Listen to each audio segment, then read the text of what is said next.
माझा अमरावती प्रवास पुराव्यासह मी जिल्ह्यावर थांबले नाही.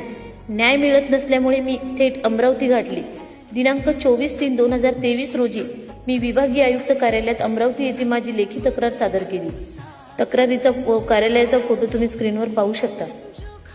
तक्रार करून 15 दिवसांपेक्षा जास्त कालावधी झाला होता, पण मला पोस्टाने कोणतेही उत्तर मिळाले नाही. म्हणून मी स्वतः पुन्हा विभागीय आयुक्त कार्यालयात जाऊन माझ्या तक्रारीचा पाठपुरावा केला.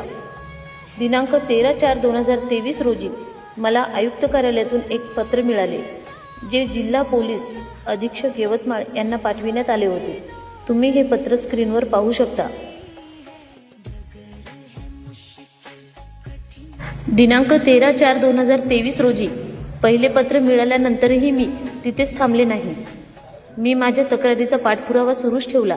दिनांक 19/4/2023 रोजी मला आयुक्त कार्यालयातून दुसरे पत्र देण्यात आले.